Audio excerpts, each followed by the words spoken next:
Hey everybody, that was Jeff Pitchell's Fat Cigar you were listening to, and that means it's time for Not Just Blowing Smoke.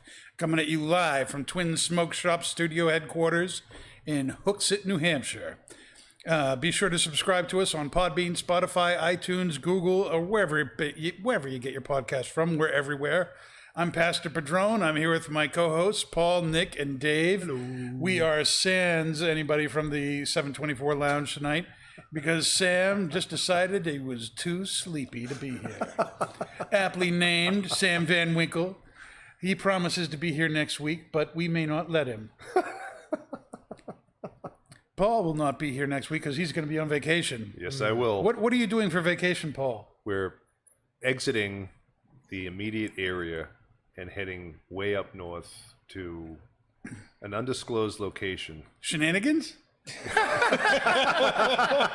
No, but there will be. Where we will be. Ooh, shenanigans with Paul. We're going camping way up north. Something. We'll be following the East. How do you pronounce that hurricane? Isaias? No, they've been talking about Isaias. like East Isaias or whatever. That's how they pronounce it. Okay, Isaias. But in any, all right. But in any event, we'll probably be following the hurricane or the tropical storm or depression or whatever it is by the time it reaches up here. We'll be probably tailing it on Wednesday. So yeah. But the weather looks fantastic afterwards. So usually is. Yeah, we'll be having a good time. So.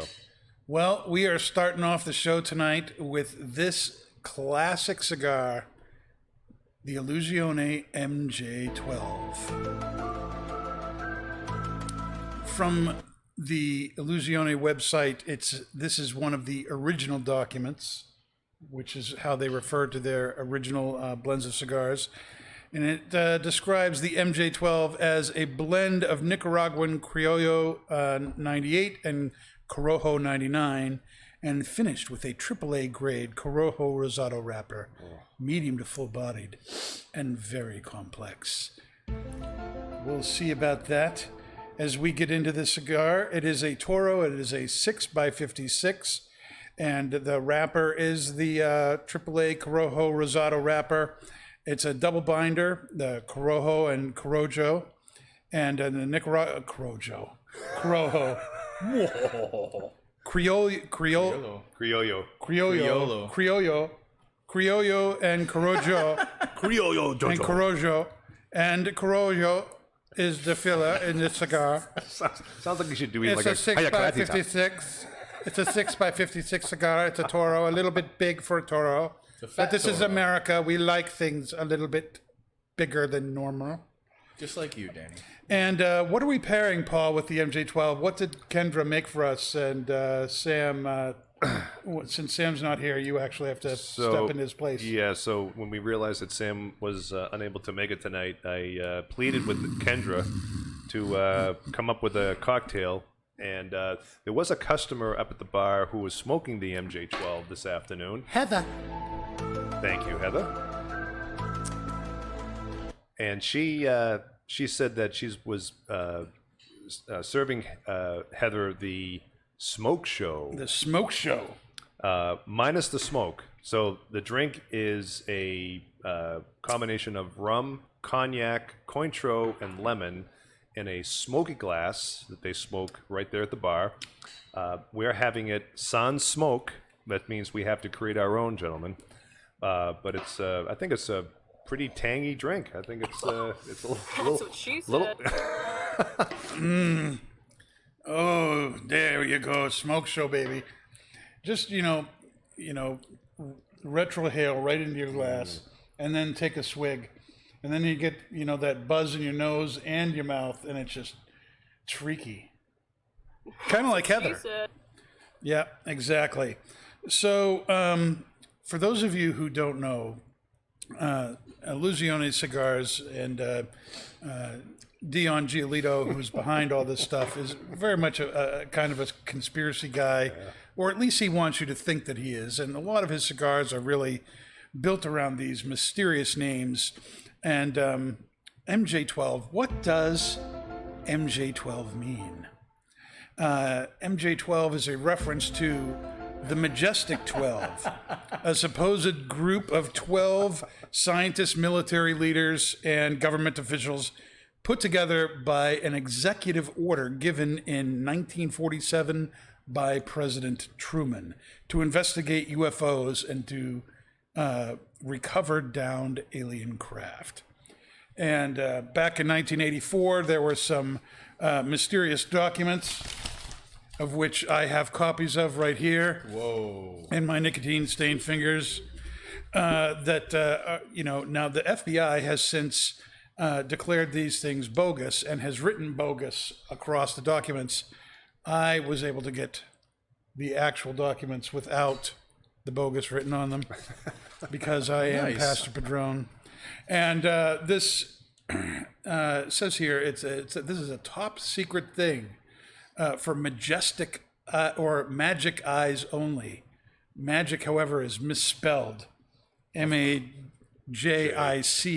Ooh. That may be one of the reasons that the FBI thinks this is a bogus thing.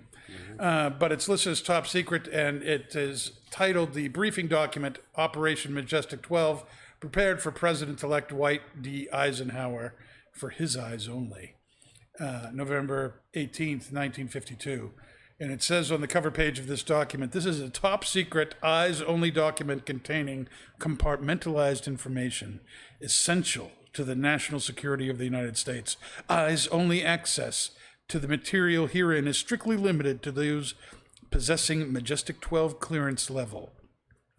Reproduction in any form or taking of written or mechanically transcribed notes is strictly forbidden.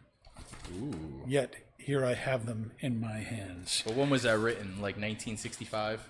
47. I was close. And yeah, if you I said that it was written on November 18th, 1952. Nice. Okay, and if you go to page 6 of this document, this is where we get back into the Majestic 12 thing here.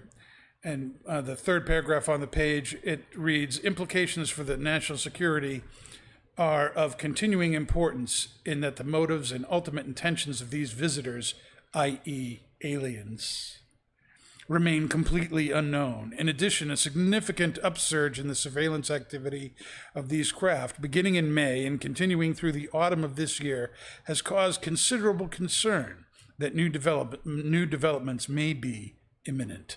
It is for these reasons, as well as the obvious international and technological considerations and the ultimate need to avoid a public panic at all costs, that the Majestic 12 group remains of the unanimous opinion that imposition of the strictest security precautions should be continuous without interruption into the new administration. At the same time, contingency plan MJ-1949-04P/78, top secret eyes only, should be held in continual readiness should the need to make a government public announcement present itself.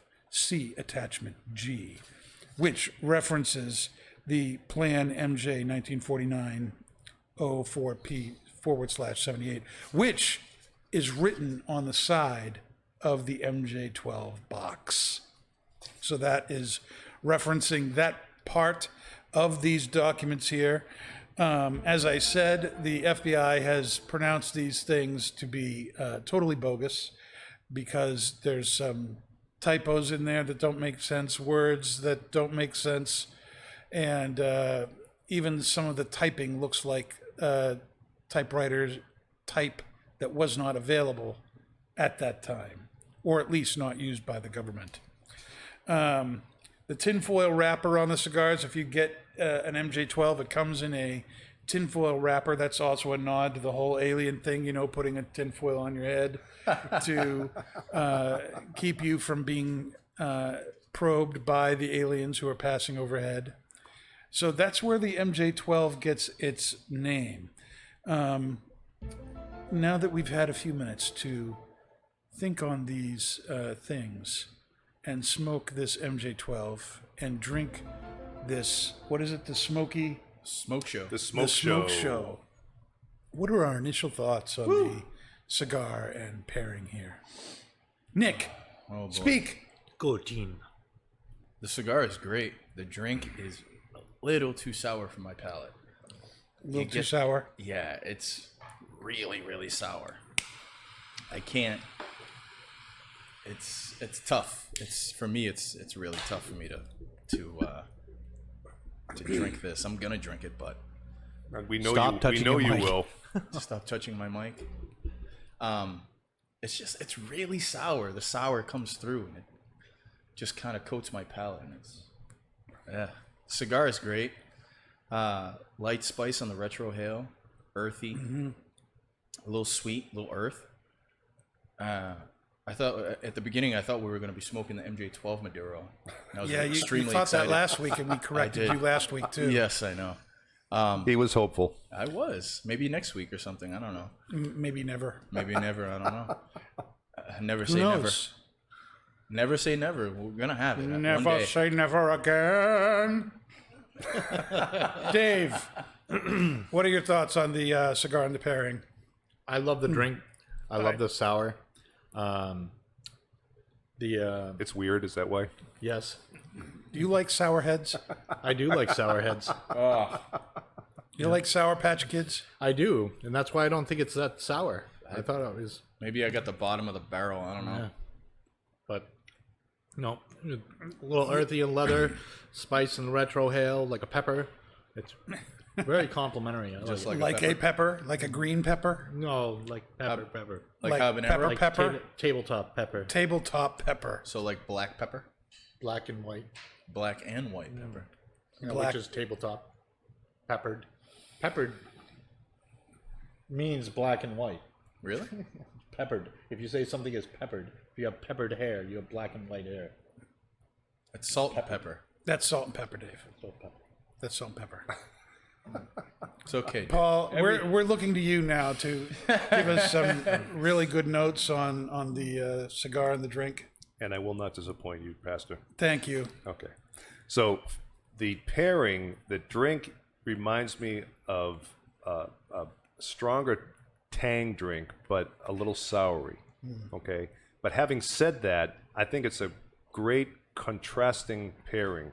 It is bringing out a little bit more Contrasting pairing. because it is bringing out a little bit more of the natural sweetness of the cigar to me. Now, the cigar on its own, I've smoked the MJ12s numerous times. Yep. You got a lot of cedar, wood notes, spice, creamy, almost nutty flavor. Yeah. Just wonderful flavors out of the cigar. Not one flavor overpowers the other. With the drink, it is bringing out a little bit more of the sweetness, almost like a burnt sugar. So I think it's.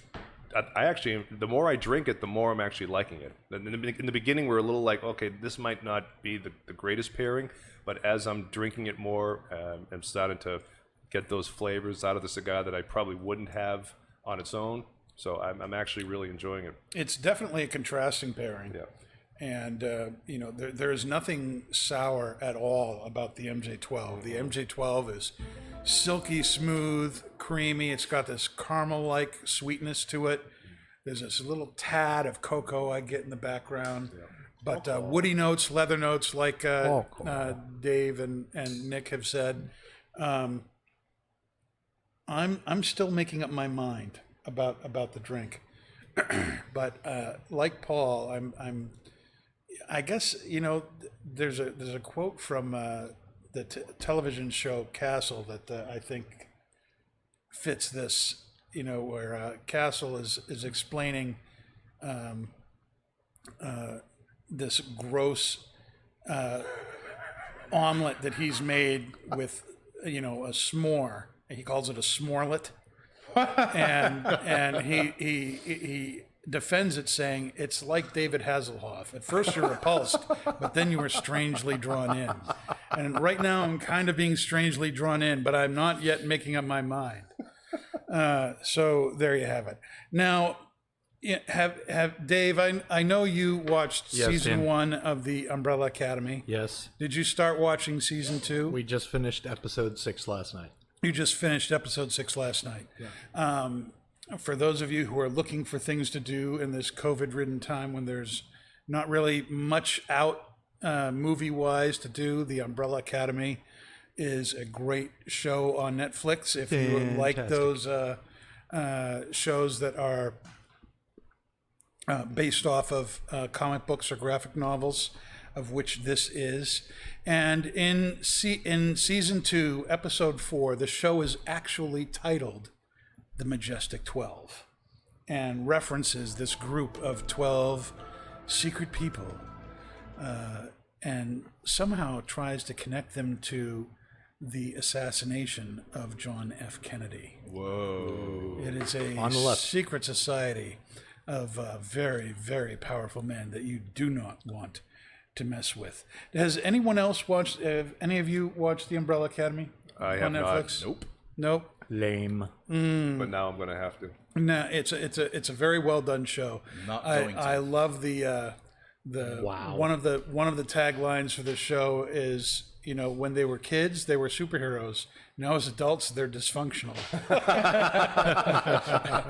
And so the other tagline for season 2, which I personally seem to identify with in my own family, is same weird family, new weird problems.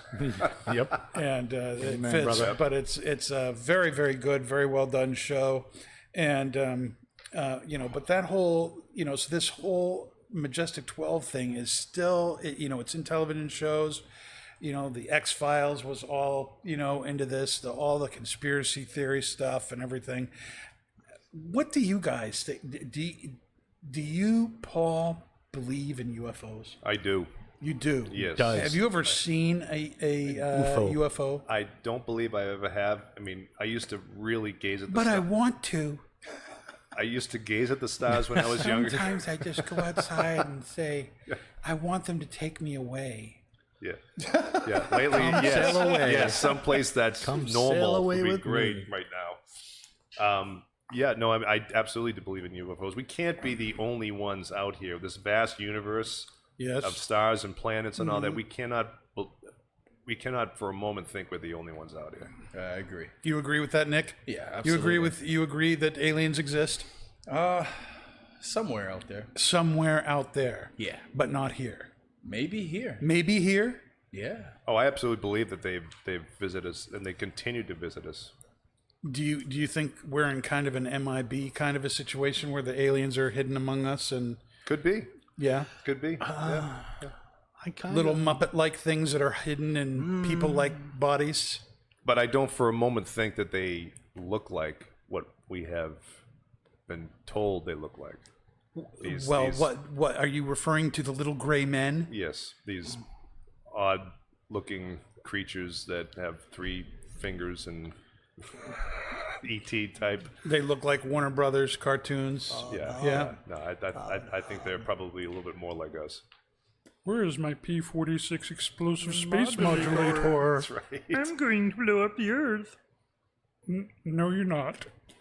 Dave, do you believe in aliens? I absolutely do. Yes. However, yes. I absolutely don't think they've been here, and Why do you Why would you not say think that? they've been here? Why would Dave? you say that, Dave? because there's no evidence. There's no evidence. Really? What about Roswell? Roswell, people. Skinwalker Ranch? Area 51. That's just human phantasm. It's just human nature. That's human Yeah, phantasm. it's just so we. Have you not seen Independence Day? I watch it every Independence Day. MIB? You know, I love the idea of it, but Will here's Smith, Tommy the Lee truth. Jones. Our for one is why would they even bother to come here? When you're looking, when you think about Because of you, Dave. they most definitely they would not find intelligent life here. So Dave, if you think about Dave, you're opening yourself up, Dave, for so many things, including anal probes. But I mean, that's not even the worst of it. if you think about the kind of technology that it would take to travel just to get here from someplace else very far away, you're talking about, well, let me put it this way.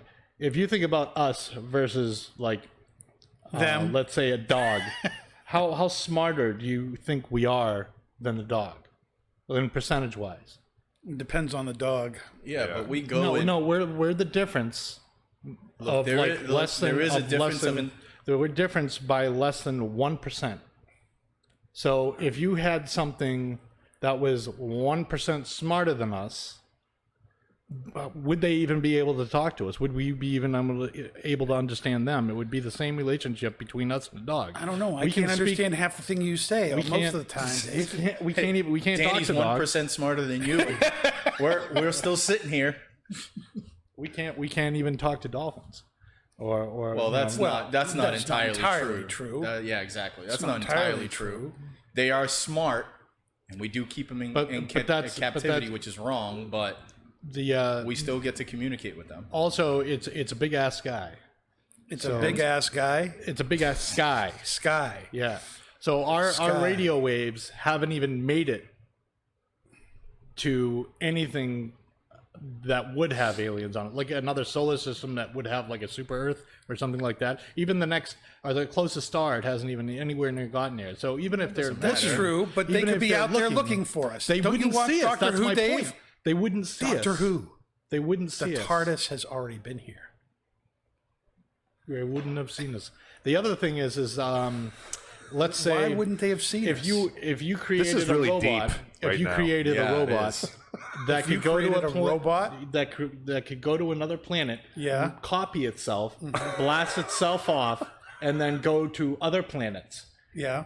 That amount of time has elapsed so much that why hasn't it happened already? We would have seen something like that happen. Haven't you ever watched Altered Carbon? Ooh, So I take that to be no. That's a good I show. rest my case. that's a good show. I like that show. I but definitely watched that show. I'm just saying the planet. So they're Caravan, there, but there's no proof that they're there. They wouldn't come here even if they wanted to or knew we were here, but they're there. unless we are The that, aliens. that alien seed that is meant to go out and populate other planets that other species. But then, it could be. But then there's not other aliens out there. Then it's just us, yes, kind of sitting on our butts, waiting for the Amazon guy to get his crap together and get that ship going. well, one of the cool things that just happened was a spacecraft just launched to go to Mars carrying another rover, but this one's special because it's actually going to collect soil samples and then return them. Ooh, that's nice. So when's that gonna? That's going to touch down in probably 6 to 7 months from now. It just lifted off last week. Is that I thought Elon it took. I thought it Musk's, took years to get to Mars. It takes 7 months. 7 months. So, in like a year, in less than 2 years, In less than well, we I don't, we will I don't have know. we will have soil samples from Mars. If they touch down, grab and go, yes, but it's probably going to stay there for a while and doing stuff. Why is it And need that's to rest? that's if it survives. So the other thing is Mars has 98% less of an atmosphere than we do. So landing something on Mars is kind of hard because things fly differently because there's no air pressure. So you have to design it for. It sounds like you've been there. I watch a lot of science stuff. Are you But sure, we've Dave, never are been you, there. Are you, How do- sure, how are do you we sure actually you're not the know? alien? I wish I was. I want to be an alien. I want to be the guy But doing Dave, all the probing. You can't from Dave. You can't say that life is only in the solar system. It's beyond. Oh no, Way there's beyond that. I think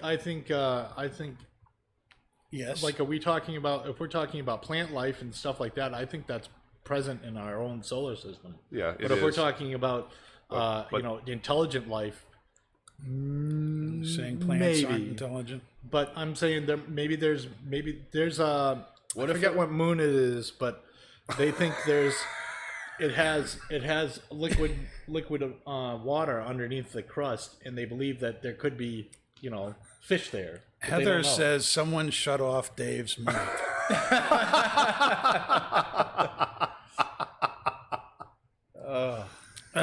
We love you, Dave. Sorry.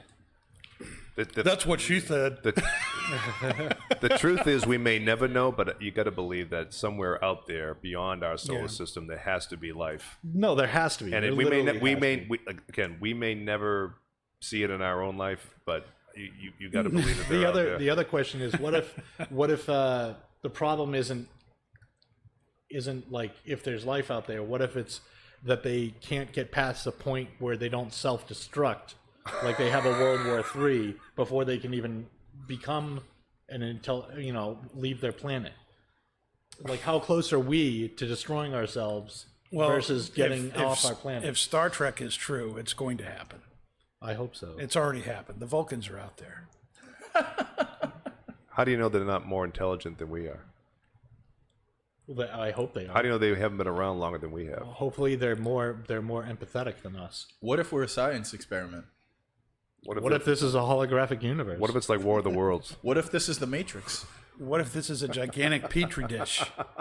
It's probably more possible that we're in the Matrix than us having aliens right now. So then that leaves aliens. as That being leads the to only- another conspiracy theory and stuff. What are do you guys believe in conspiracy theories? Absolutely. Yeah. What's one of the conspiracy theories that you believe in, Paul? Well, Or that you hope is true? COVID-19. Okay, and it's not in my lifetime, but I don't for a moment believe that JFK was assassinated by Lee Harvey Oswald. You don't for At a moment all. believe Physically Nope. impossible. that. You don't believe Nope. that. Nope, not at all.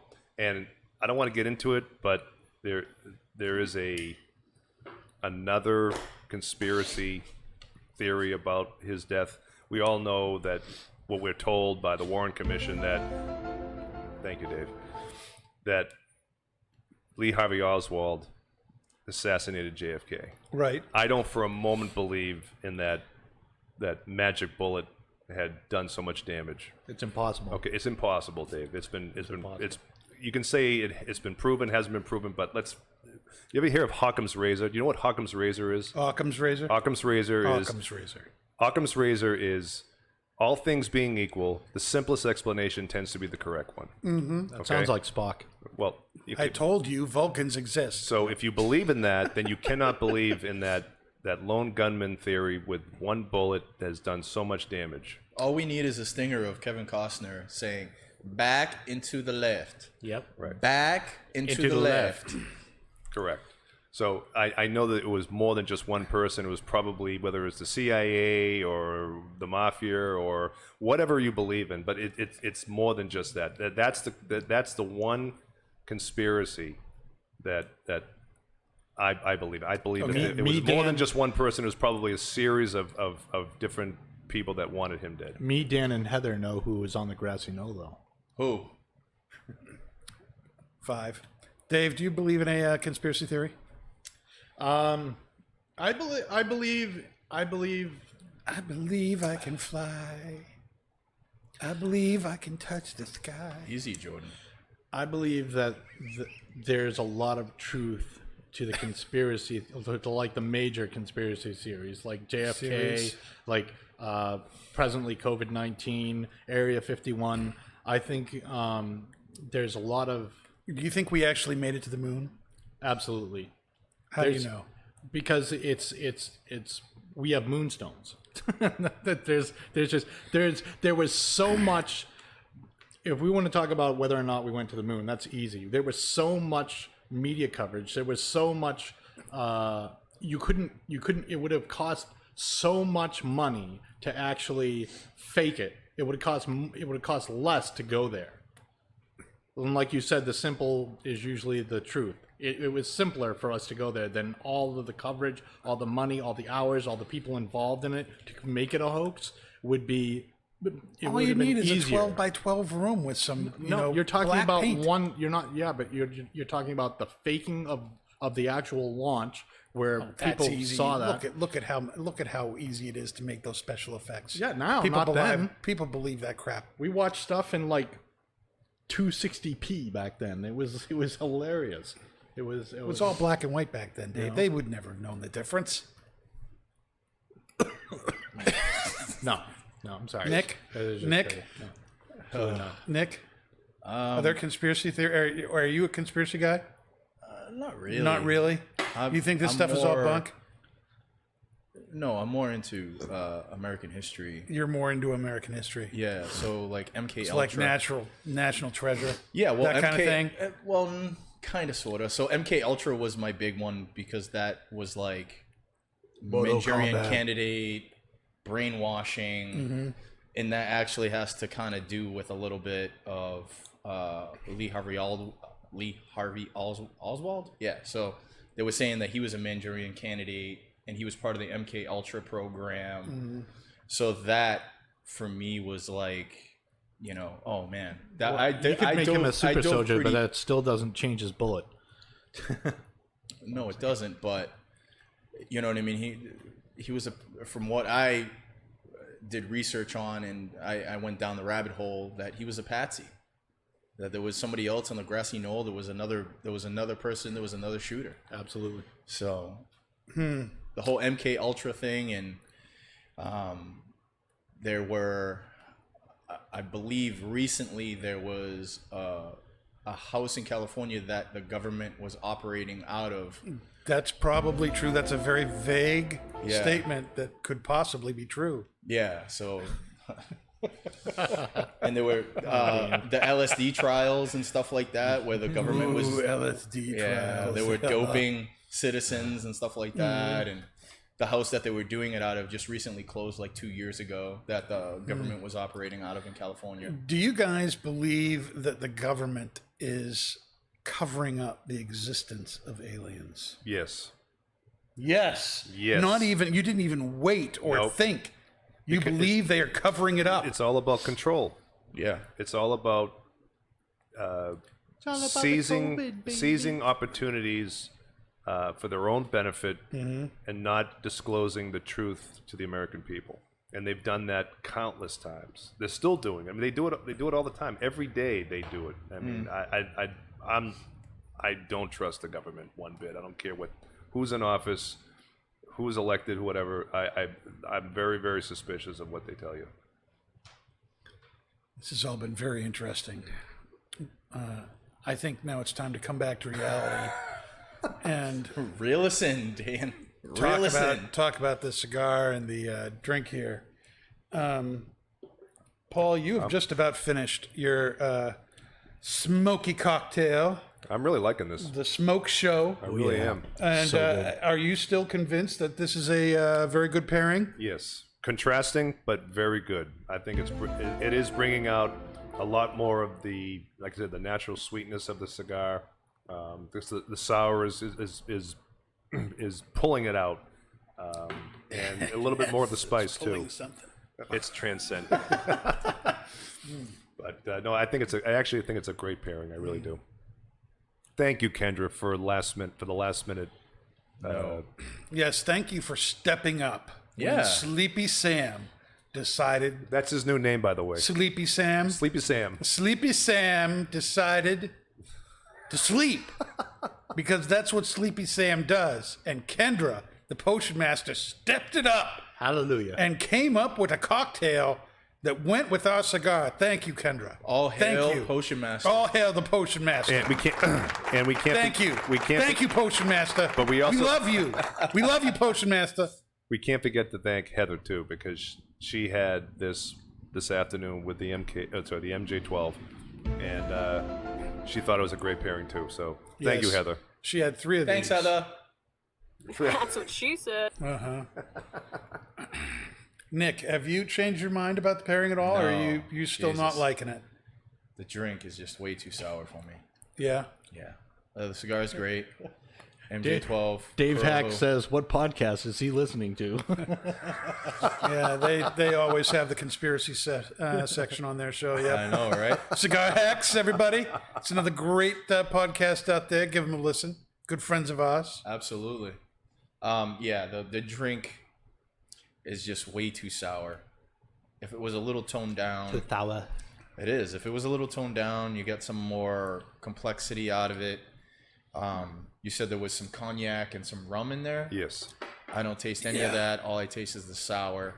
and The Cointreau. I don't even taste that. Usually that's really prominent in most drinks that I have it See, with. that's Nick's problem with this. I just He can't doesn't get past taste it. any alcohol. All he tastes is lemon. That makes it so sour. Crap. Oh my gosh. Where's the liquor? Where's the booze? Well, I Where's wanna the taste it buzz, all. baby?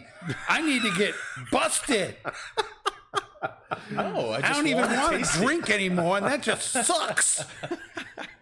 I'm looking forward to the second half. Just put it that way. The cigar, I have nothing bad to say about the cigar. I love the cigar, but the drink is just it's not what I pictured today. It's an X-file to you. It's Where's something where's unexplained. Mulder and Scully? It's a conspiracy theory, It's a Nick. It's a conspiracy. conspiracy theory against you. Jesus, where's David Duchovny when we need him? Dave, what do you think about the cigar and the pairing? Are you with Paul It is or with Nick? I'm with Paul. I am strangely intoxicated. It is We knew that before the show even started, Dave. it's a great cigar. The drink I love this sour. It's Have you ever had beautiful. the MJ12? Have you had it before tonight? No, I have not. Really? So this is your first time. So you are an This MJ. is my this is your virgin virgin experience. Your virgin probing of the MJ12. So Dave, what do you think of it on its own? I don't know. I haven't had it on its own. I've had it with a sour drink. We'll find out next time. You know, podcasts are really about explaining our thoughts, and sometimes that just doesn't happen on this show. I don't really know what to do about that. Tune in I next love the week. We retro might have hair. more info. Perhaps it's just the drinking. You know, I don't know, but we're gonna have to do something about that. Maybe we could find an alien and have him do a little probing of Dave and get his nostrils working. You know, That'd be and, awesome. and then As long as I don't have to slow dance with it. As long as you don't have to slow dance, you'd be okay with a little probing. Just buy him a drink and a cigar, and you could probe him all night long. That was I have to tell you, Mr. Alien, I don't really think you're here because if you are, Oh my God. you'd be at least 1% smarter than me and wouldn't think that I even exist. Because I'm not a dog. It was a supernatural reference, Dan. Sorry. Yes. Yeah, don't believe everything you hear on Supernatural. Or on the X-Files. Although, you know, the government being run by a secret cabal of cigarette-smoking men, that is not unbelievable to me at all. No, I definitely believe it. I could totally believe that. However, they would be cigar smoking. No, well, no, because they're evil. They would be cigarette smoking. That's correct. So you do Why do believe in we conspiracy assume? theories, Nick? So why do we assume Yeah, that of people course I do. covering things up are evil? I believe in some. There's some that are like conspiracy theories that are just like, it's hard to believe, but a lot of them I do. Just remember, for like the better part of 60,000 years, we used horses, and all within the last 200 years, we've gone from that to the moon and to Mars. Okay. So I think it's a good possibility that Paul is right. I'm just saying. So you've heard of the term cognitive dissonance, where if a specific truth, so to speak, is presented to you, which is completely 180% opposite of what you believe in, you find it hard to believe that I theory. get cognitive dissonance a lot when I hear Dave. I think of it more like once you. I don't like that term, cognitive dissonance. I think it's racist. If I hear something that goes contradictory to what I believe, Yep. I can't help but think on it.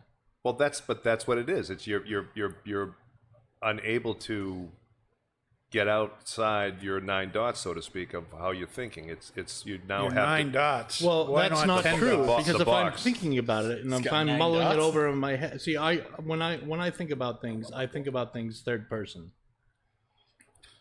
Okay. It's just easier for me to think. What am I does thinking? does that make sense? Does What is- anybody else in here do that? What is do you he think thinking? third person? And when I say he, I mean me. But I'm thinking third person. I think this is a good time for us to take our break. Yeah. We like the cigar. We think it's great, smooth, creamy. It's got some really great flavor to it, very consistent all the way down. We're kind of split on the cocktail. I'm kind of, still in the middle of the road. I think it's definitely a contrasting pairing, and I do agree with Paul that it's bringing out some of this sweetness in the cigar that you wouldn't normally get without the drink. But with Nick, I do agree that there's a lot of sour in that drink there. Yum, yum, yum, yum, yum. And I'm not a Sour Patch fan. What's So, I understand why Dave likes it. yeah? But there's a lot of cognitive dissonance there. So at this point, we'll take our break and we'll be right back. Thank you. Come again. Hey, everybody, we're back. Thanks for hanging in there while we switch over to the pipes and get a new set of drinks. For our pipe tobacco tonight, we are smoking Peter Stokkebye's Luxury Twist Flake. It looks like this. It's a wonderful little flake that you can either stuff into your pipe by folding it up, or you can rub it out back into a ribbon format. If you're like Nick, you like to rub it out. I always rub it out. And put it into your pipe. And from the tin, this comes, you can get this in a tin. You can also get it in bulk.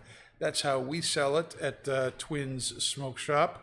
And but from the tin, it says a pure Virginia blend from the best fields of Zimbabwe and the eastern United States. Rolled twist flake, then Cavendish-pressed and cut. It is manufactured by Scandinavian Tobacco Group, STG. It is a Virginia blend because its contents are Virginia's Oh, what a from surprise. Zimbabwe and the eastern United States. Why they can't get specific about where in the eastern United States, I'm not entirely sure. It's a flake cut, obviously. And we're doing something different tonight. We're pairing all sorts of different things with this, right, Paul? Yes, we are. What are you drinking with this? I have the 724 Woodford Select. Ooh. I've got the Redemption Bourbon, which we did on the show a month or so ago.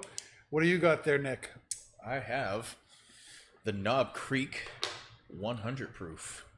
Knob Creek 100 proof. It is delicious. Is it the Knob Creek? Is it the 15?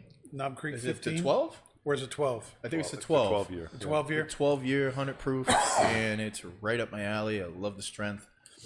And I can taste the alcohol. That's why I like it. It's making my tongue jump. No sour crap. it's a lot better than the first drink, I'll tell you. Dave, what are you drinking? I'm drinking Sam Adams because Sam Adams. What are you drinking, Dave? 4 Roses. 4 Roses. Very good. Small batch. Okay, so we'll be all talking about how the drink we've chosen goes with the pairing tonight. And as we're getting into the tobacco here and the drink, I thought I'd talk a little bit about one of the things that this says in the Luxury Twist Flake, that it is Cavendish-pressed. What does that mean? What is Cavendish? And I'm sure you'll tell us. I am sure I will, Dave. We're not going to experience any cognitive dissonance here. Cavendish is named for, go figure, Sir Thomas Cavendish, who lived back in the 1600s. And while bringing tobacco back from the Virginia colony to the motherland, England, decided, and we're not really sure why he did it, presumably to kind of keep the tobacco moist, to keep it from drying out. Moist. Decided to pour some rum over it, and then he tightly wrapped it up for the ride back to England. And after several weeks at sea, the tobacco was cut into sliced and then smoked. And to the great amazement of the fellows who smoked it, they thought it was even better than it was before. And so Cavendish was invented. It is not a type of tobacco, but is a process that certain tobaccos are put through that produces a certain product. Introduction to heat and pressure and often sugar or some other kind of flavoring, in Cavendish's case like rum, are introduced to the tobacco. And most often it's burley that Cavendish is made from. Less often it's Virginia. But frankly, you can do Cavendish with just about anything. As long as you heat it, pressurize it, that makes Cavendish tobacco. And the heat and the pressure actually draw out the sugars, the natural sugars in the tobacco, and at the same time kind of drain the tobacco of its natural tobacco flavors, which makes it very receptive to new flavors being introduced to it, like rum, or like another Virginia Cavendish that's very popular, also available in bulk as well as tins, is Cornell and Deal's Autumn Evening. That's a Virginia Cavendish blend, and that is done by introducing some maple flavoring to the tobacco. And if you've ever smoked Autumn Evening, there ain't no doubting there's some maple there, baby. Absolutely. It's like that stuff tastes like pancakes and smells like maple syrup. It is amazing stuff if you like aromatic tobaccos. And the longer the pressure is on the tobacco, the longer it's pressed, the more intense any new flavors that are introduced to the tobacco are going to become.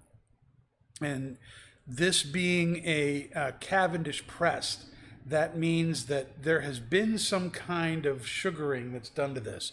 Now, I did a whole lot of research on this tobacco, and I could not find any specific flavoring that I could nail down for sure that was introduced to make this Cavendish. I know that there's a sweet something that's added to this. There's a definite sugar content to this tobacco, and we can maybe talk about what we taste, what we might think has been added to this. But the Cavendish pressing of this has definitely introduced something to the tobacco here. So now that we know a little bit about what Cavendish is, what are our initial thoughts on the luxury twist flake, which here at Twins, for whatever reason, we don't sell it as luxury twist flake. We call it Turkish twist. We take a lot of the bulks that are available through Lane or Peter Stokkebye and give them names, most of which have to do with New England or New Hampshire specifically. Obviously, Turkish twist has nothing to do with New England or New Hampshire at all. But Turkish twist kind of, it's a little bit of a snappier name than luxury twist flake, which, while accurate, is somewhat less exciting than Turkish twist.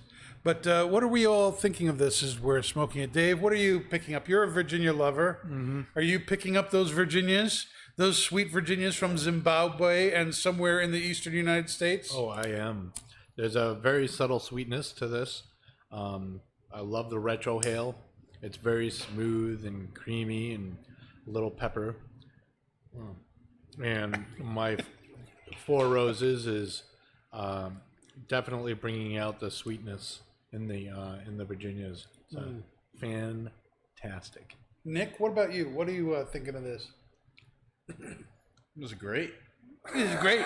It's great. It's great stuff. Are you sure? Are you And, sure? Are and you better sure you're than not? that, Are you I sure? can feel the burn on my tongue from all the alcohol, that 100 proof stuff. No It's just burn. fantastic. I was just No going to burn. say, are you sure you're not talking about the drink? Oh, well, I'm talking about the drink and I'm talking about the tobacco. It's great. Both are great. Just Can you maybe expand on why you think it's great? Sweet Virginias. Sweet Virginia. Sweet Virginias. Sweet Virginia mama. No, really. Can you expand on that? Like, Nice. explain what you're tasting. Nice light Virginia. Nice light Virginias. Yes. We know they're Sweet, Virginias. not sweet. What kind of flavors are you picking up there, Nickbot? Nicotine. Come on. Light sweetness. A little earthy. A little spice, creamy smoke. Maybe a little woodiness in there. Very good. And then the drink to complement the tobacco with the earth and the wood. A little sweetness, a little dark caramel The on the drink finish. just burns it all away so I can start all over again. So good. Oh, yeah. Thank you, 100 proof. Yeah. Oh yeah. Paul, do you have anything more specific to add? I do, Pastor. Thank God. So this is my first time having the Turkish twist. This is your first time having the Turkish twist. So yes, You've so worked at Twins longer than I have, and you've never had Turkish twist? never had Turkish twist, my friend. Oh, my goodness. So What do you think of transcendent. Turkish twist? I'm actually. Do you like it? I really do. I think it brings out first of all, when I took the first few draws, I got a lot of great dried fruit from it. Mm-hmm. And a lot of bread notes too. It's got a nice body to it, more than some of the other Virginia tobaccos that we've had, where nice fruit too. But this has something additional to it. I can't pick it up, but it's got a great body to it. Nice dried fruit. I'm drinking the Woodford, and I think that's bringing out a lot more of the earthy wood tones. Right. It's the retrohale is really, really smooth, nice spice to it. Just really, it's creamy smooth on the exhale too. I really, really like this very, very much. Yeah, there's a bread note to this, sweet bread kind of a note. There is a sweetness that I know is not natural to the Virginias. You can just tell it's something that's been introduced, but for the life of me, I can't really place it. Maybe it's just sugar that they add to this, some sugar water. I don't know, but that The sugar from the rum. that dried fruit, bread, hay. This is a very nice medium-bodied tobacco. There's a lot going on here. It's really good with the Redemption bourbon that I'm having. It's complementing it really nice. Both are kind of a lighter, medium-bodied blend of things. The tobacco and the bourbon are both lighter mediums, and I think the bourbon is really complementing it very well and bringing out some of that sugar sweetness that's in the blend. Can I pick out what tobacco's from Zimbabwe and what's from the United States? No, I guess I can't. But it is really nice for a straight Virginia blend. This is really pretty good stuff. How would you guys compare this with other straight Virginia blends we've had, like Carolina Red Flake or Opening Night by Cornell and Deal, or Orlick Golden Sliced, which is a straight Virginia? How would you rate this alongside those? Well, this definitely has a little bit more of a zip to it. In what sense? Like a tang.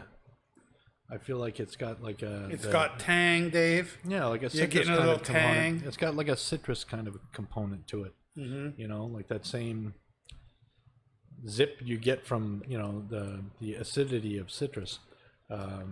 Not that it tastes like an orange, which it doesn't. It's just got that tang. Oh, okay.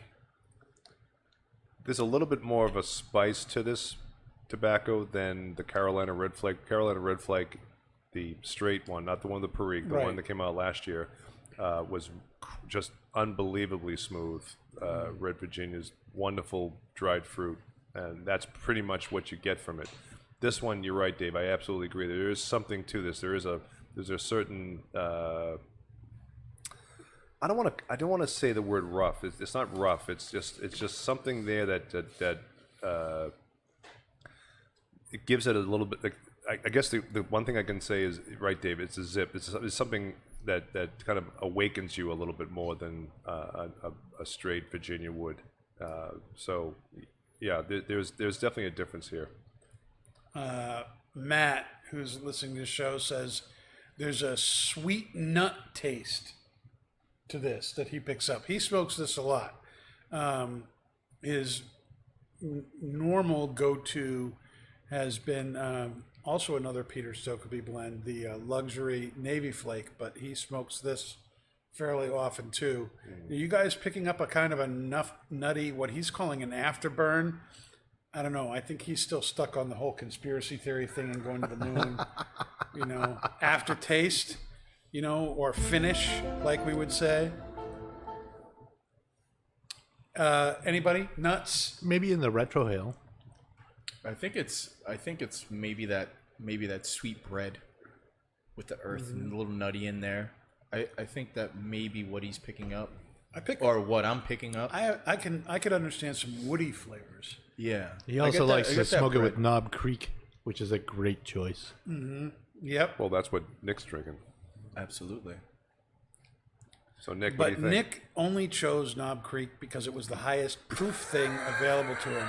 Not because it was going to go best with the tobacco. It was just to make up for the fact that he did not like Kendra's cocktail. That first cocktail was a doozy. For the first time, Dave drinks Nick's drink. That's correct. For the first time, Dave drinks Nick's drink. What? I took it the rest of his drink. That's correct. Oh, yes, that's true. Yes. Nick did not finish his drink. That's the first Which one. is amazing to me. Nick didn't finish his peas. There's an alcohol them he to doesn't Dave. like. Well, it was just too sour. If it was more balanced, then I probably would have downed it quickly. If it was a penicillin, That's what she said. yeah, exactly. Yeah. If it was a penicillin, forget about it. I would have drank that 2 ways from Saturday. Now, I realized, looking at my notes here, that I kind of skipped over Pastor Padron's Cigar Confessions, and I kind of want to go back to that, just because I think it can bleed over into pipes. And the other day I was working at the Londonderry shop, and these two guys came into the walk-in, and I'm sitting there at the register, and introduced myself, welcome them to the store, asked them if they needed help. They just want to look around, and they're looking around, and they have their phones out, and they're like they're scrolling down these things, and they're pointing at their phones. And they were there forever. They were there for like 20 minutes, and it was like they were playing Pokemon Go, but it was with cigars, looking for cigars on the list. Gotta smoke them all. That's how they were finding new things. They were looking for new things using an app on their phone. And personally, I thought that was a little bit strange. It certainly did take a long time, because they weren't looking for any assistance. They just wanted to use their little Pokemon Go cigar app to find the things that they were looking for. And, they were also looking for things that, If you age this, it evolves too. they were looking for things that maybe have been discontinued. You know what I mean? But how do you guys, and Nick, I know what you're going to say, but, thinking about it from the consumer perspective, how do you find new cigars to smoke? We all get in the same kind of ruts. Lately, I've been on a big Roma craft kick. The whole Pastor Padron thing has almost become the Reverend of Roma. And it's, Aromatherapy. Aromatherapy. And, I tend to go there first. And it takes some work to just say, no, you know what? I need to get out of the box. I need to find something new. I need to try something new. How do you guys find new cigars? And maybe as tobacconists, maybe the question is, how would you suggest people find new things to smoke?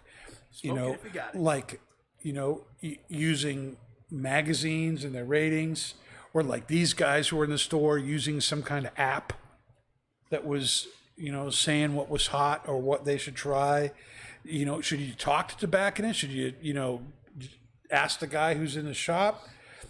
Ask your friends, or just luck of the draw, go to just pick up something you never tried before and say, hey, I'm just going to try this. It looks cool. How do you guys do it? The best way you can do it is to go to the site halfwheel.com, because they will always talk about the latest and newest releases of cigars that are on the market. And so whether we get it or not, we'll probably get a majority of them. But I've talked to clients too who are always looking for the latest and greatest. And we have a client who comes in every week and says, "What's the latest and greatest that's in the humidor?" And I'll point it out to them. But I'll always make sure that It's always a cigar And purvey. then they go back to the Padron. That's right, exactly. Yeah. No, we have a client who comes in. He's a regular. He comes in every week, usually on a Wednesday. And the first thing he says to me, "Hey, Paul, what's the latest and greatest?" And if there's anything new in the humidor, I'm going to point it out to him. He's always going to take it. He'll take my recommendations without fail, and because he loves to smoke, and he'll get a bunch of them. But for clients who really want to know what's out there, I'll say, listen, go to Halfwheel. Go to halfwheel.com. We use that a lot here in the humidor, to not only for information, but also for new releases and news and stuff like that. And that's a great information tool to have to learn about what's out there. And like I said, most of the time we will have them in our humidor. Yeah, I can echo Paul's sentiments there. There's a lot of cigar sites out there, and some of them are good. Some of them have a lot of misinformation. Halfwheel is not one of those. Halfwheel does a very good job of fact-checking itself.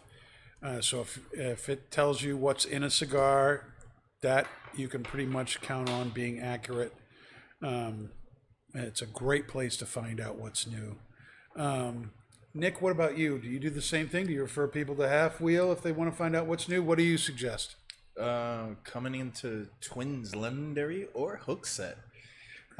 Usually we're on the forefront of bringing in new cigars. I found... We are the cutting edge. We are on the cutting edge. I found that Halfwheel can be hit or miss with some of the cigars. Like, we'll have the cigars for like 2 weeks, and then Halfwheel will come out with a review of that cigar, whether it be a TAA exclusive or whether it be a new cigar from Aurora or Tatuaje or anything like that. But sometimes Halfwheel doesn't have it and we'll have it. So just come to Nick. So just come to Nick. Just come and I'll talk to give me. you some Talk to cognitive Dan. dissonance. Talk to Paul. Usually we do a good job of bringing in the new cigars before they even hit any of the review tables. So I always, direct them to come in and see what we have new. Most of the time that we have new items in. And you can also get on Cigar Aficionado as well. Cigar Aficionado does have some new cigars, or they'll come up with different articles for new cigars, or top 10, or the best cigars for the COVID virus or something like that. The best cigars for the COVID virus? Yeah. Are you looking to get COVID? Try these cigars, because they've been rolled in factories that just don't give a crap. It's interesting. Look at Rod, who's one of our longtime listeners. He lives in Canada. Since the nearest brick and mortar is 2,000 miles away, I get my recommendations from you podcasts like you guys. I've also tried Half Wheel as well, and that is a good resource too. So Yeah. yes, podcasts are another way to find Yeah. good information on cigars. Again, pick your podcasts carefully because not all of them do all the research that we do to make sure that at least half of what you hear is true. Right. You're welcome. Dave, what about you? How do you find new cigars, or how do you encourage customers to find new cigars Well, to try? for myself, I listen to my customers. You learn about new stuff from your customers. Yeah. So, Bill, I've heard a lot. Why are you working here? There's quite a lot of cigars that we do not carry. There's quite a lot of cigars that we don't know to carry. Don't you Jar Jar Binks me? I just did that. I have spoken. But no, based on what someone likes, like if they like Connecticut's, I'll bring them to different Connecticut's. If they like Maduros, I'll bring them to different Maduros. If they like a certain brand, I'll bring Hi, them Kurt. to similar brands that are made in the same region. I mean, that's what I'll do for the customer base. I typically, I'm not in the habit of reading Half Wheel every day. Not really in the habit of reading, right? Well, I read a lot. The Science fiction. no, I read a lot of science. But, Fiction. no, just science. I watch science fiction. But yeah, that's me. Yeah. Now, does that all translate into pipes and tobacco and stuff too? The same kind of thing? Well, there's you've told me about was it the not the Breyer report? There's another one that talks about more about tobacco. TobaccoReviews.com. Tobacco reviews, yes. That's a great place as far as finding pipe tobacco goes. And what I like about TobaccoReviews.com is that they are all reviews that are written by people, by consumers who are smoking the stuff. And so you get that opinion from the people who are actually smoking it. And they are very good about giving you the facts of what's in the blend at the top of the page before all the reviews start. But it is a large collection of reviews. There's some 80,000 different reviews on just about every tobacco that there is. And that's a great place to go and find information, especially if you can find a person who reviews tobaccos a lot, who has a similar palate to you. That's a great way to find and try new stuff. TobaccoReviews.com is also one of the resources I use to kind of get a feel of brands that I might be thinking about bringing into the store. And I'll make recommendations for us to bring in based on what I see customers really liking already, so that I'm not bringing in duds as much as possible there. I'm of the opinion that all of the things that are out there, like Half Wheel and podcasts, are and magazines like Cigar Aficionado. Those are great support things, but I really think that there's no substitute for having a relationship with your local tobacconist. Obviously, Rod doesn't have the choice. It's 2,000 miles to the nearest tobacco shop where he is. Oh God! Sorry, my friend. So some people, that's just not going to work. But when you can be building a relationship with your tobacconist and you can explain the things that you like, the experience, how you like to experience your tobacco, what kind of flavors or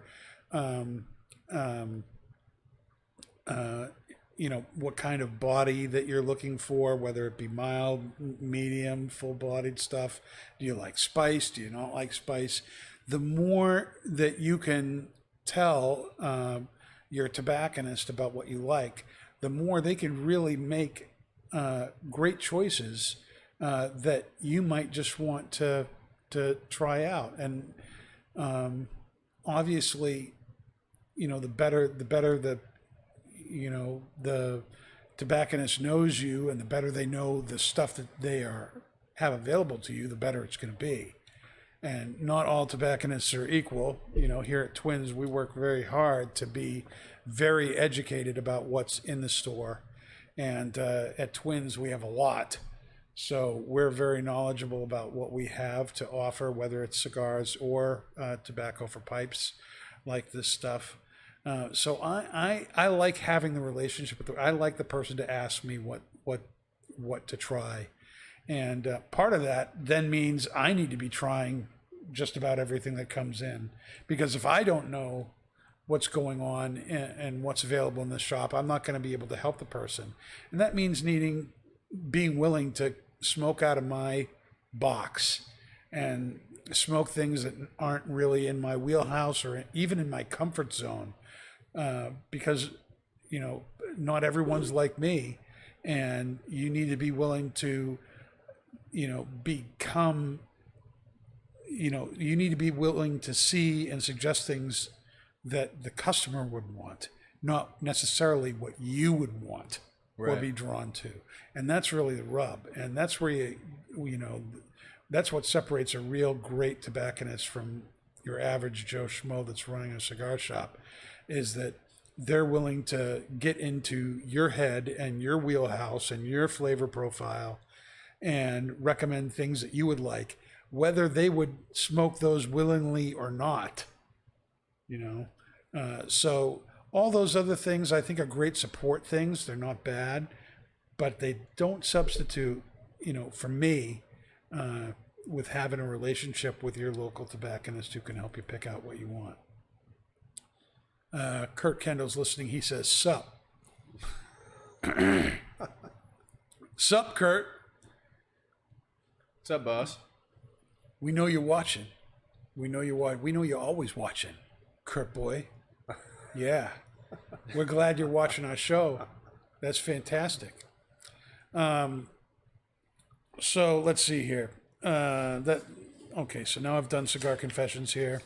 We can go back to our notes here. And let's talk a little bit about some things that are coming up here at Twins.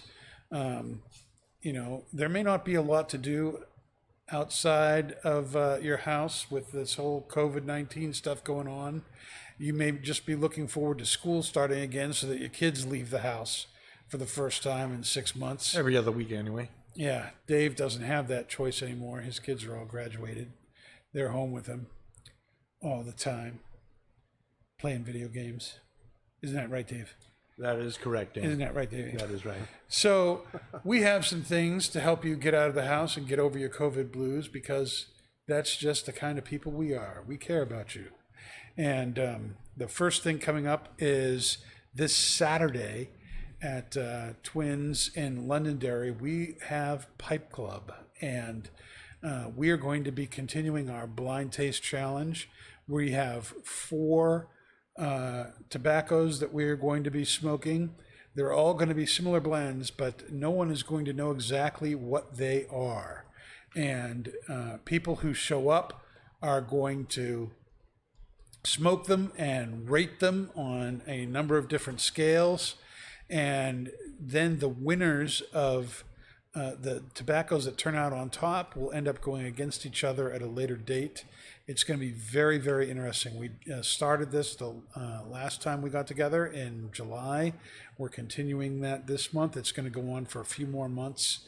It's actually going to be a 15-round elimination thing in which one tobacco out of 16 will end up on top, being the Twins Pipe Club pipe tobacco of the year.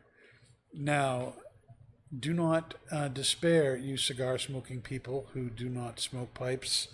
We have events for you too, starting with the Dunbarton Tobacco and Trust event at both Hooksett and Londonderry locations. The 13th at Hooksett from 3 to 8, and the following day, the 14th, from 4 to 9 in Londonderry. We're going to have great deals on Dunbarton Tobacco and Trust cigars, which includes Sobremesa, Mi Querida, the Tricky Traca, Todos los Dias, Umbagogs, and the Sobremesa Brûlée. Oh, yeah. Is it sugar tipped or not? Steve says it's not, but we don't believe him. Even though he was on the show saying, no, Dan, I don't sugar tip nothing unless I tell you. But Paul says, you're lying. There's some cognitive dissonance going on. And Conspiracy theory. Yeah, That's a conspiracy big theories. Is the brulee sugar tipped? Come in and find out for yourself. Hey, Dan. Rod wants to know, so what's the first rule of Pipe Club? The first rule of Pipe Club is come to Pipe Club. The second rule of Pipe Club is smoke at Pipe Club. Those are the only two rules of Pipe Club. Okay. And then there is the 23rd Smokin' Blues Barbecue coming up on September 19th. That is a fantastic event that will go from 12 to 6. General admission for that is $135. VIP's $160, and the spouse tickets, for those of you who want to bring somebody and have them not get cigars but just have the food, it's $50. Paul, do you want to tell us a little bit about what goes on at the Blues Barbecue? It's a circus-like event, my friend. It's a circus-like event. Yes, it is It's an event like a circus. It's a great time. People who come out just have a great time from 12 to 6. If you're VIP, it's 11 to 6. You get that few extra cigars in your bag of goodies. You get breakfast. You get a nice cocktail. You get to see all the staff there, just eager to serve you and make sure you have a great time. We don't treat you like aliens. No. Oh, Heather calls the spouse ticket the bitch ticket. Yes, that may be true. That may be true. Yeah, and you're getting about $200 worth of cigars Yes, you in are. your bag Yes, for the you are. 135. Plus swag. Plus swag, plus all the food. Plus all the food, plus all the games, plus all the vendors, plus all the entertainment. Kurt is holding court. We're all having a great time. Just come on out.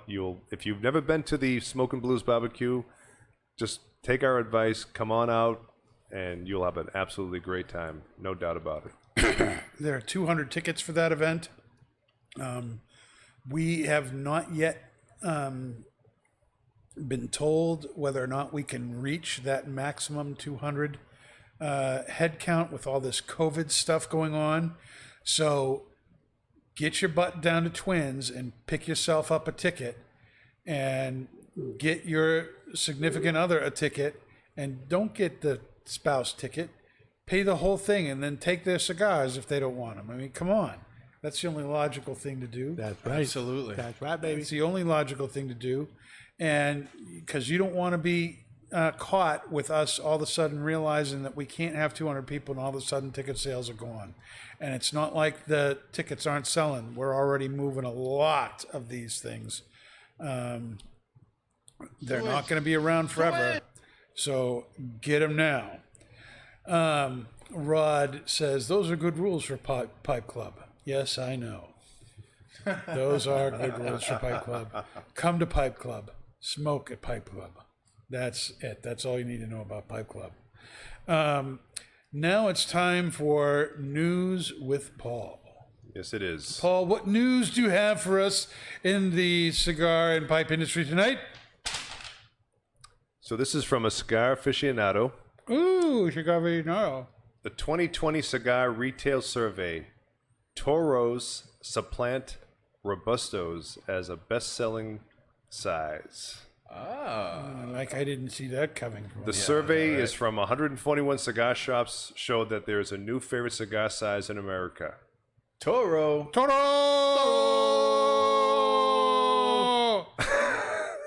This. Is it Toro? The cigar world was long dominated by the Robusto, a short, plump size that has been the most popular for roughly the past quarter century. Plump. But there's a new king in the cigar world, and it's the Toro.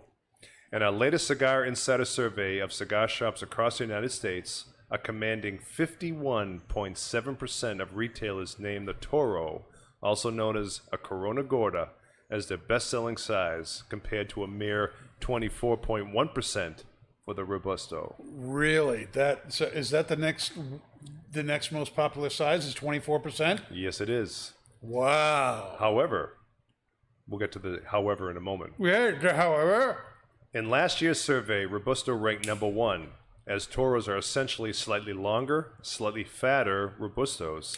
Consumers have clearly shown a preference for smokes of greater girth. smokers prefer greater girth. That's good news for Pastor Padron. Not so good news for That's Paul. what she said. Adding fuel to that trend is the strong showing for the number 3 cigar, the Grande. Grande.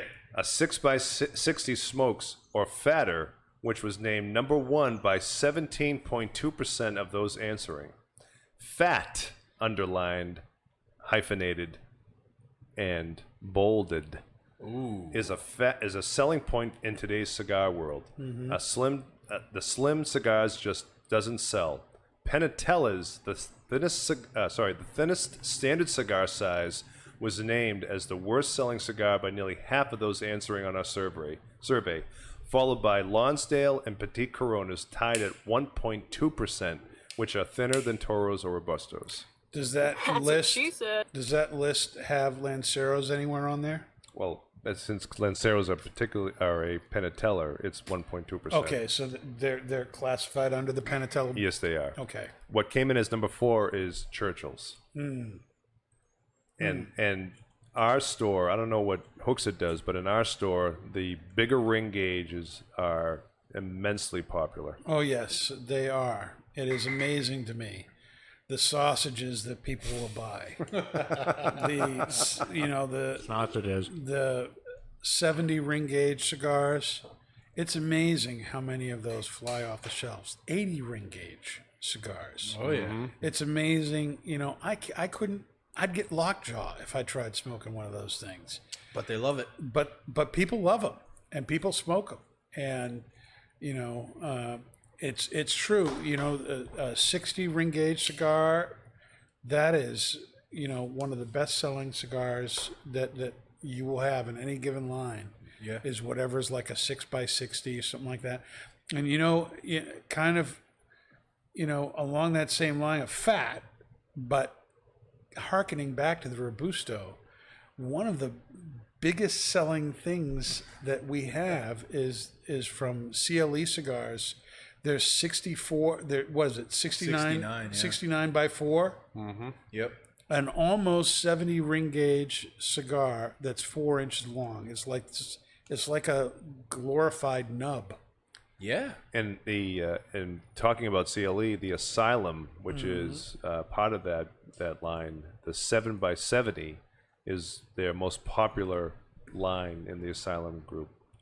We have a hard time keeping them in stock. We've got consumers who just buy them by the box, and we've got even more of them who are buying them.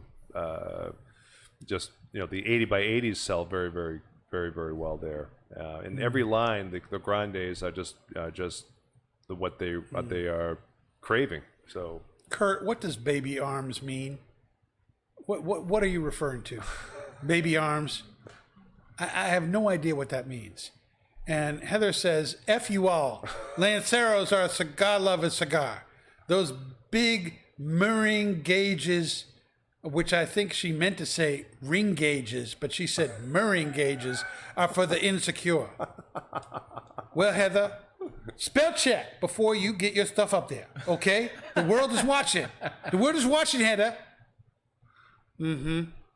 And Dave Hack says, Heather, you just nailed it. Okay, I'm still waiting for Kurt to tell us what baby arms means. I have no idea what that is. But it's true. The MJ12 is a great example of that. It's a 6x56. That's a large, supersized Toro. That's a really big, thick cigar. And that thing flies off the shelves, man. Yeah. The MJ12, man, the aliens love that cigar. They do. well, think about all the lines that offer a 6x60. I mean, in the 724 line, the Gagger is an immensely popular cigar size. both in the Brazilian Matafina and in the WK and in the Factory 57 and in the 1874. Yeah. So they all sell incredibly well. And then you look at other cigar lines too.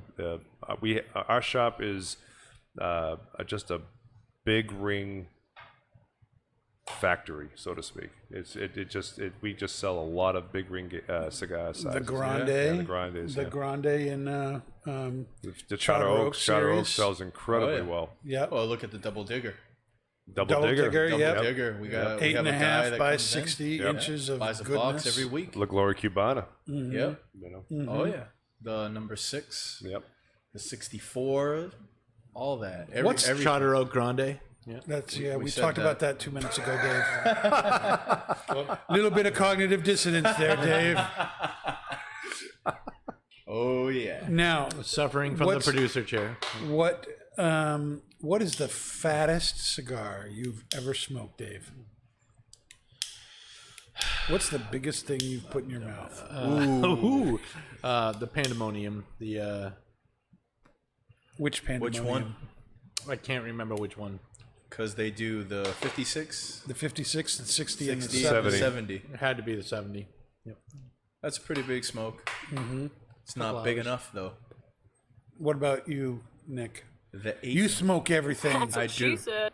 I do. I smoke everything, and the one that I was very hesitant to smoke was the 8x80 from CLE Asylum 13. The Asylum 8x80. Yeah. Did you smoke it? I smoked it. It took me 2.5 hours to smoke. And it was an actual good cigar. It was pretty damn good.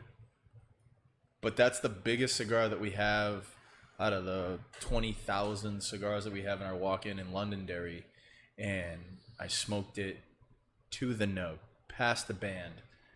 And it took me 2.5 hours. Paul?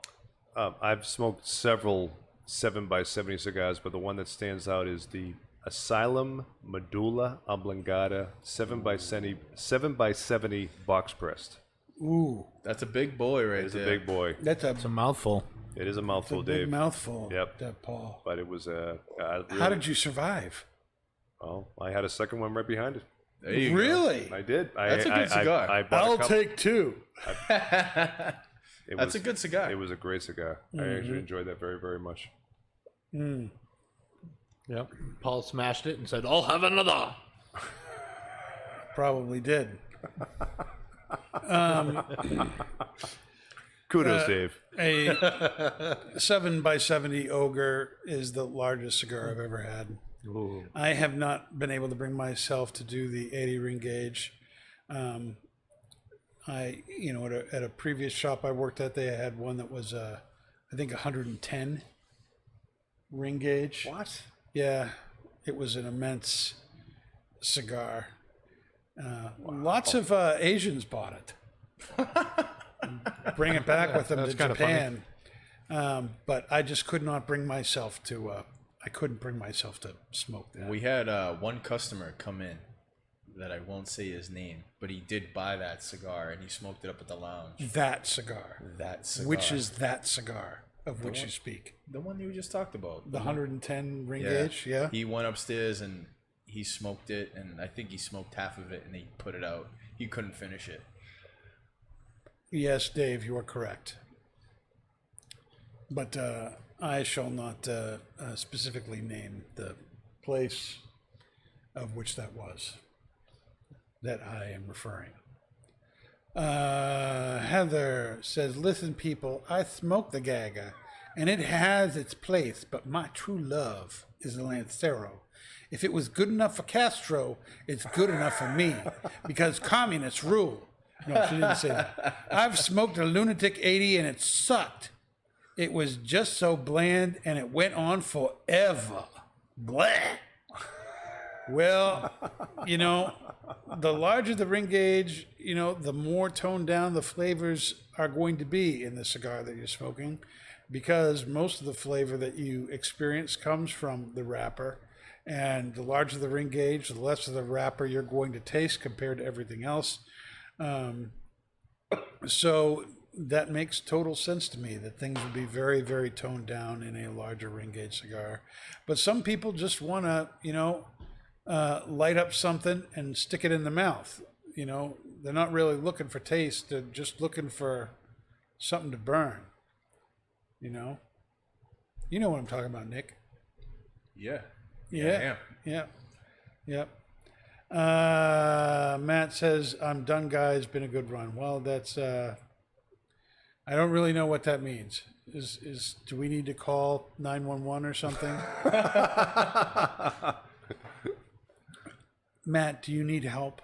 We do care. We can care, call emergency services. We love you, Matt. Don't do it, Matt. Don't do it. We'll There are people get who Kurt care up for there you. with some Lanceros, brother. There are certain cigar lines, however, that I do prefer the larger ring gauge. Like? So there's several that come to my mind. First of all, the Charter Oak Connecticut Broadleaf Grande is my favorite.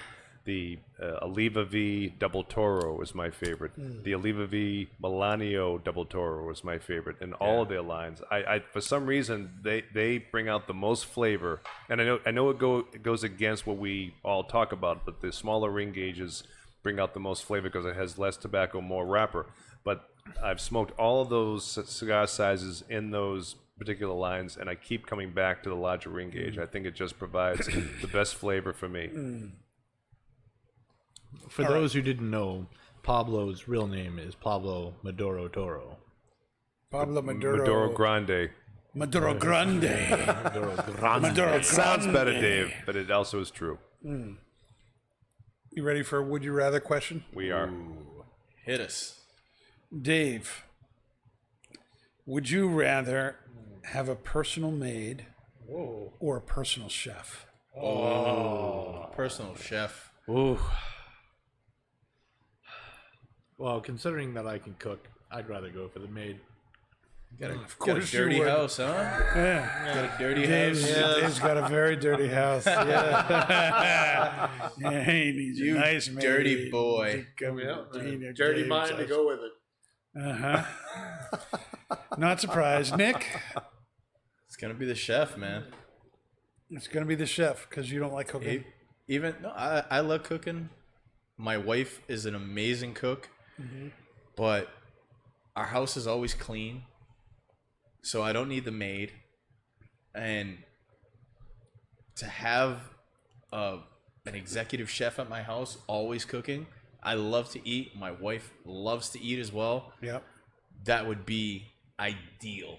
that would be ideal. That would be ideal to have a chef always cooking something.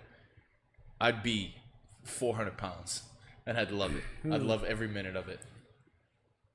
Paul, do you want to have a 400-pound Nick in your house? No, not really. Or would you rather have a personal maid or a personal chef? I could absolutely see a need for a personal maid. A personal Hallelujah. maid. So I love to cook. My girlfriend loves to cook. She works from home. We've got a bunch of animals, and the house can get a little, it can get overrun, so to speak. So I could absolutely see the need for a personal maid. I would absolutely go for that. Pastor Padron would definitely go for the maid. Unlike everybody else here, I have 3 teenage girls living in my house. Having a clean house seems kind of like a conspiracy theory to me. It's cognitive dissonance going on. I could really use the maid. I could use 2 maids. They'd probably be overwhelmed. They would probably be overwhelmed if there were 2, maybe 3 or 4. I mean, just maybe 1 per kid. It's 2. My oldest and my middle girls, Maggie and Rachel, they both have ADD, the inattentive type, which shows very much so in how they, like Maggie. God bless her. She's turned into such a great cook. She's going to be 18 in a few months, and she actually just had surgery today. I'm glad she's doing good. And hey Maggie, Dad says hi. And she's so great. But when she's done cooking, everything that she was using to cook is still there in the kitchen. You know, like all the empty cans, all the empty meat things, all the, you know, and the trash can's right there. It's like, come on, throw it out. You know, put the recycling in the recycling. Why can't you? It boggles my mind. But it's like they don't think of it. And Anna, you know, she's got the, you know, wherever she goes, she just leaves everything because she just forgets. So a maid, I don't even have to think about it. A maid, or six. That's Six, yeah. six. That's what I'd pick. One for every room. I don't mind cleaning the house, and this goes back to Dave says, Nick, did you clean the house? I'm always cleaning the house, brother. You know that. You have no choice. It's kind of an inside joke with the hacks with that one, but yes, I'm always cleaning the house. I'd like Making sure a landscaper. Landscaper. Yeah, a landscape. No, well, not a landscaper, but a landskeeper. Midwife? No, not at all. A landskeeper, just to kind of keep up with The land. yeah, with the property. I have 3.5 acres. So a property manager is what you're looking for. Yeah, I need a property manager. I need a couple guys outside picking up, taking care of the chickens or something like that. I got the inside of the house. Give me a landskeeper, or and the chef. Groundskeeper. That's what I was looking Is for. that what you were thinking of, Nick? Yeah. Let me ask you a question. Is Go the ahead. chickens destined for something? I mean, this is the longest. This is the longest you've held chickens for, as far as I've known you. I had a scare the other day. I had 2 hawks circling the property, and I had the chickens and the turkeys out, and they were getting pretty close. They were probably about maybe 50 or 20 feet from the property in the air, and they were circling. I had to get the chickens and the turkeys in the coop quickly. But Do you keep guns in the coop? no, they're in the house. Okay. But I make sure at least one Do you have of a television in the coop? I do, yeah. I do. No, I don't. They watch Pigs in Space. They The do. Muppets thing. Yes, but I make sure they get out and they do some grazing, and I put them back. No, in the they coop. watch Robot Chicken, Dan. Robot Chicken's a good show. I like watching Robot Chicken. What about Chicken Run? Do they watch that? They do not know. No, that would give them ideas. They would, yes. Yes. But the chickens are there to produce eggs. The turkeys are not. The turkeys are there for one purpose. Thanksgiving. That's right. That's right. They're about. We actually found out that we might have 2 males, 2 toms, and they're about 10 to 15 pounds now. They have some more fattening up to do. Oh yeah. So you only have 2 turkeys. I only have 2 turkeys and I have 6 chickens. Just me and my wife. We're the 2 turkeys. So those turkeys are doomed for Thanksgiving for you. At least one. At least one. What's going to happen to the other one? I don't know yet. I don't know. Just go for broke, dude, and Maybe it'll be Zeus's dinner. I don't know. We'll see what happens. We feed our Rottweiler raw. So we'll see what happens. What is our final verdict now on the luxury twist flake by Peter Stokkebye? it's fantastic. Just a wonderful Virginia tobacco. It's got some grapefruit, not grapefruit, great fruit flavor. That's nice, grape. Kind of spice. great bread notes. Wonderful earthy wood notes too. The drink is bringing out more of those earthy wood notes. I think this is a fantastic tobacco, and the fact that you can get it for what, $7 for a $7 for 2 ounces, bag is yeah. just fantastic. I would absolutely recommend this. You said the F word. You said fantastic. Phenomenal. It's transcending. It's transcended. Phenomenal. Nick, what do you think about this Virginia here? It's got a lot of tobacco notes. A lot of tobacco notes. Like, I don't know why. Could be the tobacco, Nick. I don't know. Could be. I don't know. It's definitely a buy. That's what she said. It's definitely a buy. I finished my bowl. I packed it all the way to the top, and I went through that thing in what, half hour? Yeah, you haven't been 45. smoking in a long time. You've just been drinking. That too. The Knob Creek 12-year. Did it go well with your tobacco, It or was did. it too much? No, it was just right. I'm not sure I It was believe that, you. it was that Goldilocks was that Goldilocks theory. It was just right. Dave, what did you think, you little nerp? I love my Four Roses with my tobacco. It brought out the Virginias, my favorite part. The retro Well, that's hail. good because that's all that was in it was Virginias. Yeah. It didn't have anything else to bring out, Dave. What flavors did it bring out? A little bread, little dried fruit. It was the retro hail is like smooth and kind of spicy a little bit. It was really, really fantastic. This is a really good all-day smoke. Yeah. All day, any time of day kind of smoke. If you like Virginia blends, if you are a Virginia kind of person, this is definitely something you want to keep around with you. It's a really nice medium-bodied Virginia. It's not light by any means, but it's also not really too heavy. This could go with coffee. This could go with iced tea. This could go with, the There's bourbon no that I'm alcohol in drinking. coffee. No, I mean, it's the kind of tobacco that really just goes with so many different things. I get the bread notes, I get the dried fruit, I get a nice background sweetness to it that I assume is from the Cavendish process that this tobacco goes through.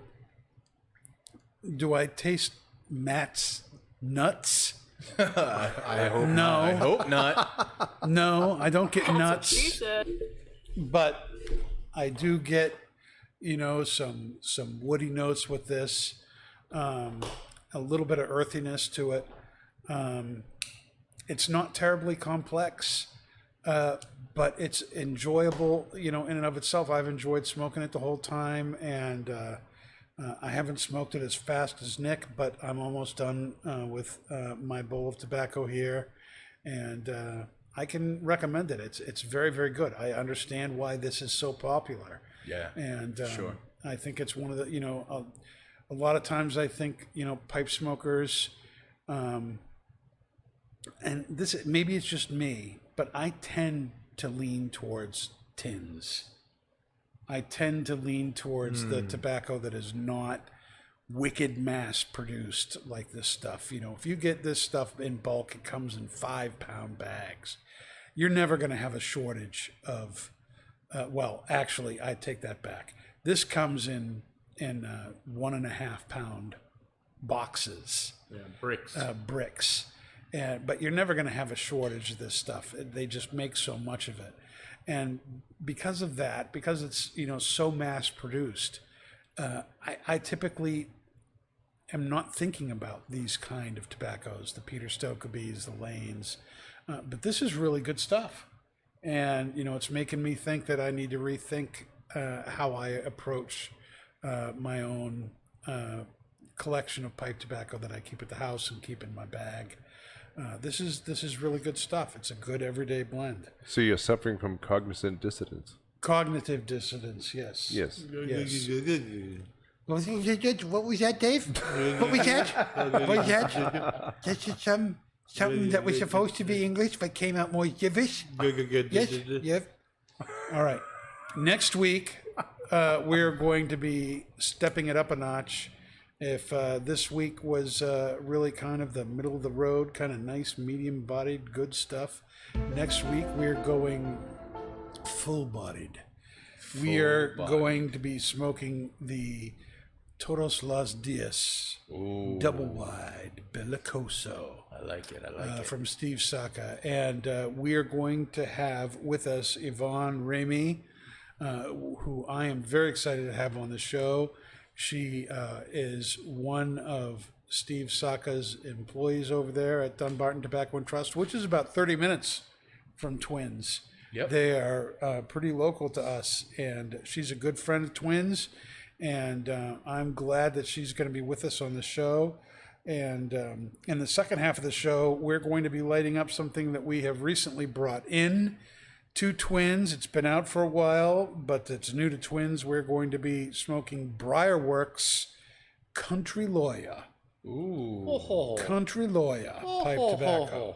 So make sure you get Twins and pick up a double wide Bellicoso and some Briarworks Country Lawyer. Which comes in its own beautiful little mason jar. Yes, a reusable mason jar, and it's a great size. So after you've finished it, you might very well want to just get some more, but then you can fill it up with something else, which is great. Great stuff. Make sure you can make sure that you are following us on Facebook at NJBS Podcast so that you don't ever miss a thing. That's it for this week, people. We'll see you next week, next Monday night at 8 o'clock, right here. Same bet channel, same bet time. Until next week, stay smoky, my friends. Another day, another smoke. And that's not just blowing smoke. Thanks, everyone. Indubitably. Bye-bye. Thanks, guys. You've been listening to Not Just Blowing Smoke, the podcast that brings the wealth of knowledge, expertise, and fun of Twins Smoke Shop, New England's premier smoke shop, right to you, wherever you are, whenever you want it. You can find us at our website, notjustblowingsmoke.com, and keep in touch with us on Facebook, YouTube, Twitter, and Instagram at Not Just Blowing Smoke. Thanks for listening, everybody, and that is Not Just Blowing Smoke.